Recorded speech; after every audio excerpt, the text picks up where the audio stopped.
Stokesy, I mean, it doesn't get much more exciting than this, does it, heading into the playoffs with the club that you started your career with? Yeah, it was simply set out to get promoted at the start of the season, and it's one, we still got that great opportunity to do it, but it's not what we wanted. We wanted to get into that top three, but now we look into it with a positive mindset. We're going into the playoffs, and so it's a really exciting time because these are the games you want to be involved in, that the nitty-gritty games, the exciting games that are on the television, and it's going to be hopefully the 2 games are really good, and we're all looking forward to it.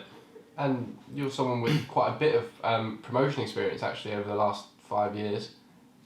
Obviously, there are a lot of boys in the squad who don't have that, and is this the time where it's really important where the likes of yourself really guide those lads through what will be a challenging couple of games? Yeah, definitely. I think that's what maybe this last 2-3 years the club's recruited some sort of the youth sort of side, and this sort of summer we recruited a lot of experience, a lot of older heads that have been in and around it, know how to get over the line, and this is where we've got to come to the party. We've got to show these young boys the sort of the way and guide them sort of in keeping the feet grounded, because the playoffs are, say it's 2 legs, it's games that you don't it's the unknown to some of them. They might not have been involved in games that are over 2 legs, and this is where there's the experience that being involved in it comes.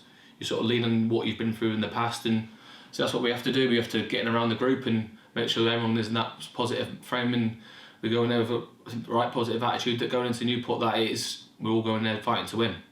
And when it comes to playing a game over 2 legs, is it particularly different in terms of the sort of mind games that are played, or are you just going into both games like a normal game wanting to win? Yeah, you go into the game wanting to win, but the first leg is always, when I've been involved in them, it's always twitchy, it's a bit nervy, because in the day you don't really win. So, but you always want to go in there you want to try and win the game as much as you can, but it's always lean on that second leg. You want to give yourself the best opportunity to go into that second leg. You're in the driving seat, and we're bringing Newport back here. We want to be in front, and we want to make sure that they're coming in. We've got a little cushion behind us, but they're saying going to the second leg, anything can happen. We've seen previously with Cheltenham last season, they were 2-0 up, and they've brought Northampton went and beat them 3 goals in the second leg. So it's all about keeping your feet on the ground. Whatever happens on Tuesday, it is what it is, and then you go into the second leg with all to play for.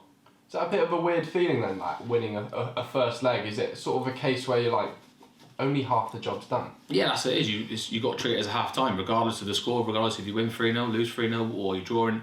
You got to give yourself the best opportunity to go into that second leg, because it technically is half time. So it's making sure on Tuesday we come away from that game in the right position we want to be in, and it's all about Sunday.